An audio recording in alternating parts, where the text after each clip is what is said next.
Hey, what's up, you guys? This is Dr. Collins here to talk to you guys about fatherhood and reentry programs when running groups for fatherhood and reentry, or even diversion programs. Of course, my name is Derek Collins. I'm the founder and CEO of the Diversion Center here in Atlanta, Georgia, where we provide court mandated classes like anger management, shoplifting, parenting, domestic violence, family violence, substance use, you name it, we pretty much do it. And I've been at this game for about 15 years, and I'm now helping fatherhood programs develop curriculum and show them how to provide interventions. So some of the things I like to talk to you guys about is best practices when running groups, because a lot of people in this space may not know how to run a group. So one of the things that I like to talk to you guys about is one of the first things I like to establish when building up my groups or establishing rapport is checking my energy. Okay. I like to have good energy. All right. So I tell people this all the time. Your energy shows up before you do.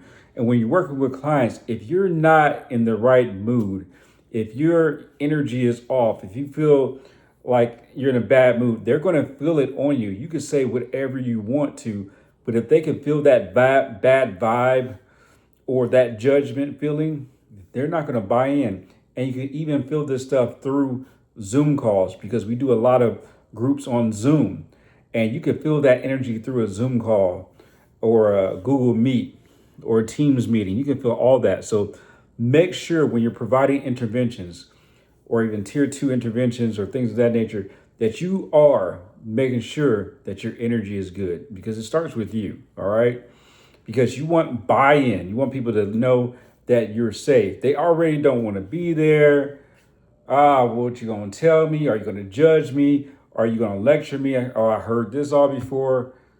You know, we don't want to do that. We want to make sure your energy is good. And then also number two, we want to make sure that you look the part. Okay, I'm just be real with you. If you're looking broken, back down, busted, and disgusted, why would somebody even listen to you? If you look like you're going through it, and I'm serious when I say this, if you're looking like you're going through it, why would men listen to you? Okay, because men are visual. We're visual, and we like to see receipts. Okay, so if you're looking broken down, busted, and disgusted, they're not going to want to hear what you have to say. Now, I'm not telling you you need to be wearing labels and wearing designer and all that stuff, because I mean, I'm not doing that. But I'm gonna make sure that I'm fresh, have a nice lineup, have some nice clothes on, decent. My stuff is ironed. I ain't looking crazy on these streets. I'm smelling good, because you want to give them something to look forward to. Like, hold on, this guy must know something. He walks different, he talks different, he smells different, he looks different. And another thing is, we need more representation. We need more black intervention specialists, black males, to get into this field. And that's why we need to recruit more black males into this field that got it together. And we have to make a decision. Are we going to actively recruit more black males that have education in this space to mentor some of these guys, to show them the way? Are we going to get more people with lived experience? That has, what the young people say, the riz, you know, to get them to get more buy-in. So these are the things I want you guys to think about, because I'm just being real. I mean, to me, it's really not rocket science, because I've been doing this for 15 years, and it's the same thing over and over again. And, I deal with the clients that are on probation, on parole, getting out of jail. And if you want buy-in, you want to have facilitators or case managers that have lived experience, have a story to tell, and have receipts. I'm big on receipts. And what I want to do is show our clients outcomes. and then ask them, what outcome are they looking for? Not the outcome that I want for them. What's the outcome that they are looking for? And let me facilitate and put them in a situation to where they can get it. If we have a client-centered approach and we talk to them and say, hey, what outcome do you want? And if I can help you get there, will you listen to me? And if you can truly get them results, they will buy in. Okay? Because are you going to tell me if I read this or if I do this, I'm going to get what I'm looking for? You tell me that, I'm going to do the work.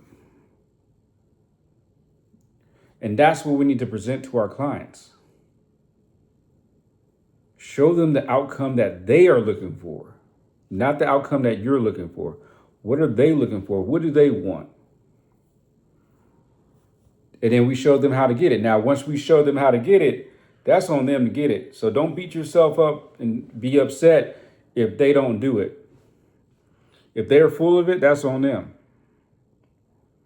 And one of the things I learned to do a long time ago is separate myself. Like if I did my job, I did my part, I'm prepped, I'm prepared, I do everything I need to get the client in the best situation I can get them in, it is up to them to do the rest. So don't beat yourself up if somebody that you've been working with does their own thing. As long as your side of the road is clean and you did what you had to do as an intervention specialist, as a case manager, as a therapist, as a counselor, hey, it is what it is. We cannot control people, but we can definitely give them the tools, because the thing that I'm okay with is knowing that I gave every single tool I can give to a participant or to a client going through my programs. That's why one of the things I created, I want to share with you guys, is the Father's Guide to Six-Figure Trades. This is one of the tools that I share with my clients to say, hey, if you do this, if you pick one of these careers, you have the potential to make six figures. If you do this, you can get this. Okay? We created a whole layout of different jobs that they can get, and it shows them how to get it. Six-figure trades, high-paying jobs. Okay? So that's what it's all about, man. We're going to show them, and it's more than just, throwing a book at them, but actually showing them how to use the book. Like I have this one, How to Be Successful with or Without a College Degree. And we work through them with it. And we talk about, okay, what did you learn? How are you going to apply this to your life? What are you going to do? Okay, how are we going to take it to the next level? How are you going to use these principles that you learned in the curriculum? What are you not doing now? What should you be doing? What has worked for you in the past? Can we do this again? How can we transfer those skills into something else? What has not worked for you in the past? What is working for you now? What is not working for you now? Let's put it all together and show them a direction. But they will listen to a person that has success. And that's why I feel like it's vital for Healthy Start, fatherhood programs, reentry, workforce development, to bring in successful people to show these guys that it's possible. A lot of times they don't even think it's possible because they've never seen it, or they saw one way of doing something. When you can show them people of different professions, from different walks of life, successful in all these different areas, whether it's white collar, blue collar, that's not an athlete, a podcaster, a rapper, you show them another way, things might open up because they've been exposed. I know people that are professionals right now that have PhDs, licensed through the, can't say that on here, But they got every license that you can even think of: LMFT, LCSW, PhD, CADC2, CADC, PsyD, all the credentials in the world, but yet they do not know how to use them or maximize their credentials because they have not been exposed to other areas. That's one of the problems that a lot of us go through in undergrad and grad schools. Those that study psychology, a lot of times they teach you to go into a private practice or do research. They don't teach you anything else. When there's a whole bunch of different careers that people can tap into with those credentials.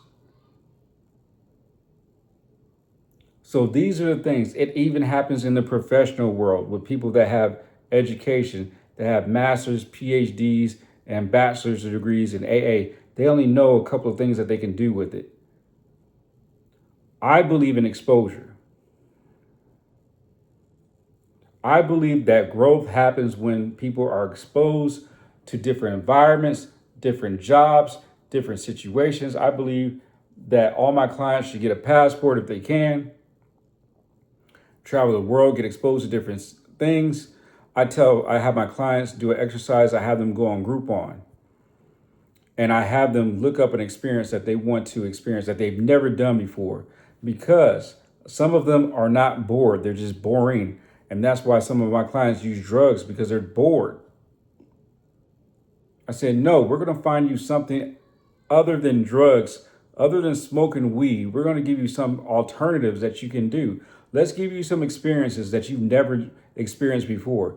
You could be a master piano player, but if you never touched the keys of a piano, how would you know? So one of the things I have my guys do, I have them go on Groupon, and I have them look up certain things, whitewater rafting, helicopter ride over the city.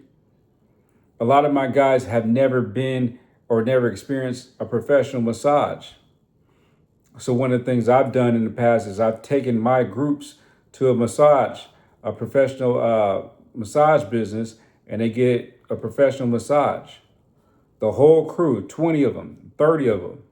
I'll pay for everything. These are the things that I do to expose them to something different. And then they start thinking about the possibilities. They start daydreaming again. You remember as a kid, we used to daydream and think about all the different possibilities and the things that we can experience, do, or have. These are the things I want to bring back. Fatherhood, reentry, workforce development, diversion, to me, is not that deep. Yes, some people are going to fall through the cracks. They're going to not do what they're supposed to do. But if we genuinely put our money where our mouth is and start investing our time and real resources into giving people experiences that show them something different, I guarantee their minds will open up. I've had so many clients come back to me and say, hey, Derek, man, thank you so much. I got my GED. I got my college degree. I started my business. I got married. I've been clean and sober for 2 years because of the stuff I exposed them to. We have to promote exposure. Okay? Take them to the dealership and show them what they can potentially drive. Show them the different careers that they can have. You guys remember we used to go on field trips back in elementary school? They knew something. They knew that exposure worked. They knew the importance of exposure in elementary school. We went to the museums.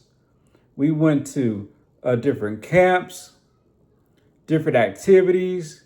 We saw different things. Then all of a sudden, junior high school, we don't do, the field trips start slowing down. Same thing in high school. Field trips start slowing down. Don't do that as much.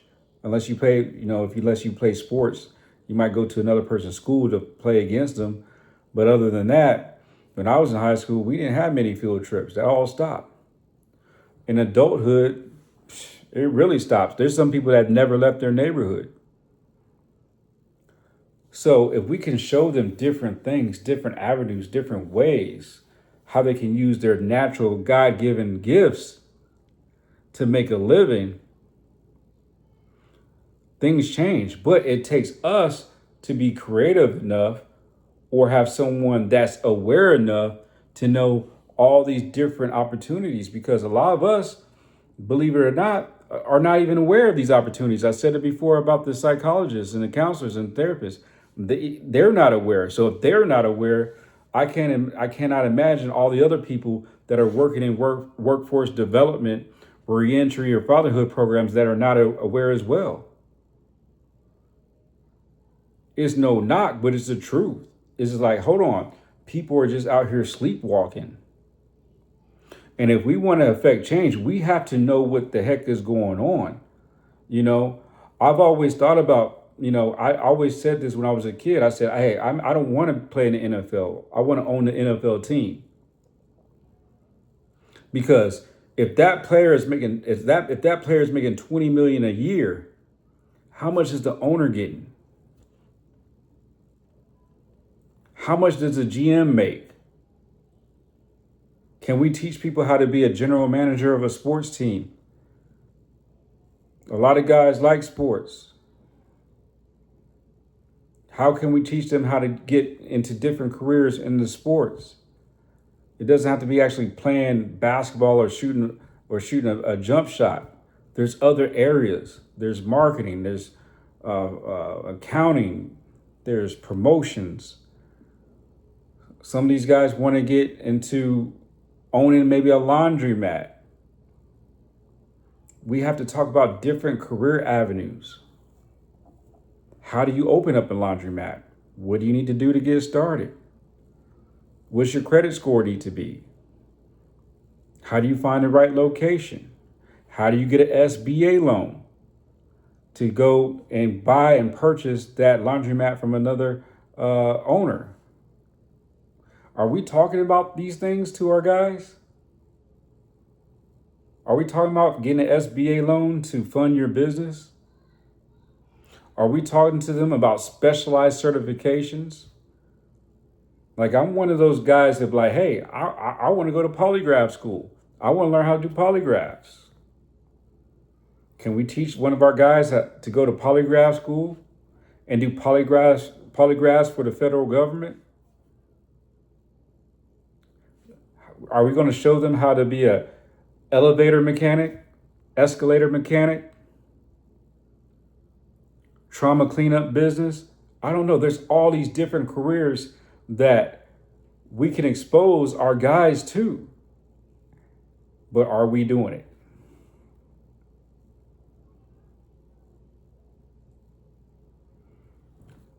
I don't think so. Do we have the awareness? Do we have the right people in power positions to say, hold on, what we're doing is not working. Let's change something. Let's do this, toss it, and try something else, because what we're doing is not working. Are we still funneling guys to the same old jobs? That ain't going to change nothing. That's not going to change their situation.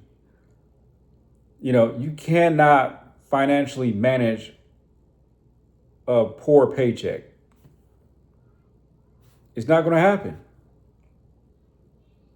I don't care how much budgeting you do. If you're not making enough money, the ends they're not going to meet. So teaching them financial literacy when they ain't making no money and they're barely making it ain't going to help them. Let's show them how to get high paying careers. Let's show them how to get high paying jobs. But, it's hard for us to do that if we're not being taken care of ourselves, right? So leadership, in my opinion, needs to make sure that the people that are working in these positions are highly paid and they're taken care of at the highest level. Because if your case management team is hurting, it's hard for them to, effectively work with the clients and get them up to speed. If I'm a counselor and I'm over here thinking about my rent, I'm thinking about my bills, and I'm trying to help him get straight. And I'm like, shoot, forget him. I'm trying to figure out how I'm going to make it.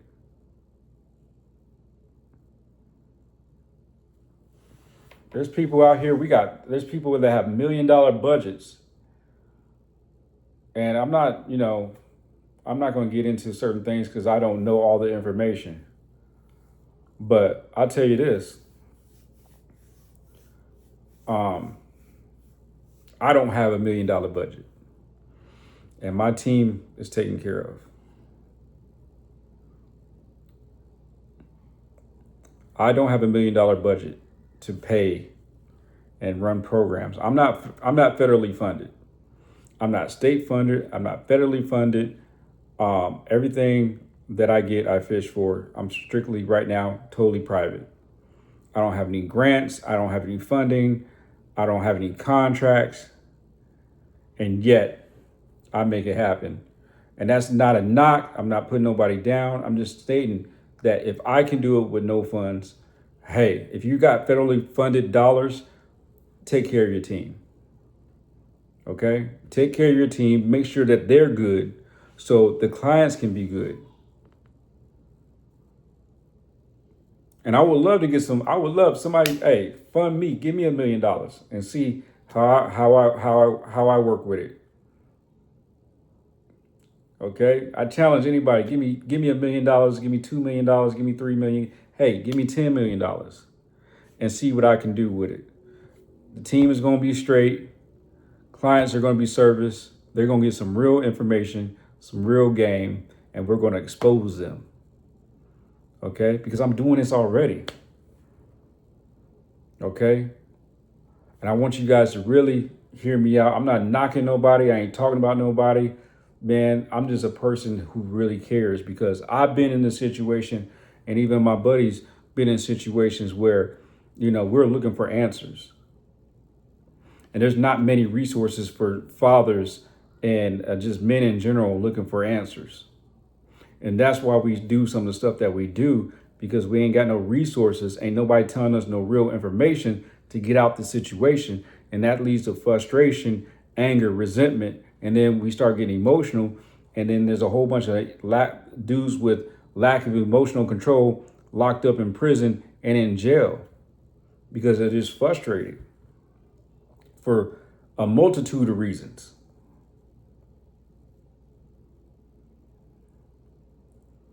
So if we're going to do this work, let's do it for real. Let's not play around.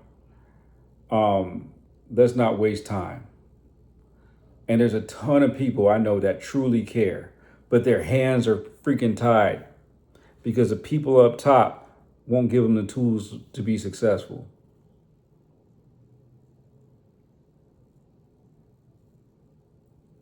People get in positions and they just do what everybody else been doing for the past 10, 15, 20 years. At some point, are we going to really make change, or are we just going to keep on talking about the same stuff year after year?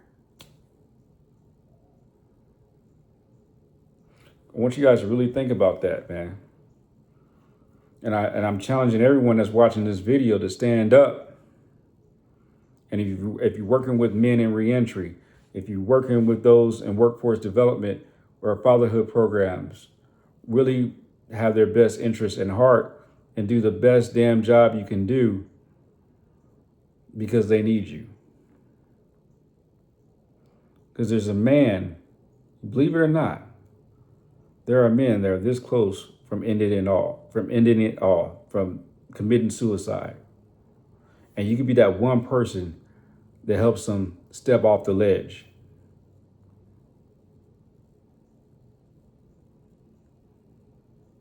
Trust me, I know. Been through it myself. I've been suicidal. Overcame drug addiction. poor self-esteem, all that, you name it, I had it. And I guess I had it for a reason. And some of you guys went through the same thing that I've been through. And you went through it for a reason. And that reason is to help other people overcome it. And I challenge everyone that's watching this video right now to help people overcome it. My name is Dr. Derek Collins. I'm the founder and CEO of the Diversion Center, and I help fathers. And if you're interested in working with me or collaborating or partnering, whatever we call it these days, hit me up, call my team at 404-503-8069. I know I was supposed to go over some things, but I started going on a tangent. I got passionate, forgive me, but I really care about fathers. I really care about people that's going through diversion and reentry, because somebody gave me a second chance.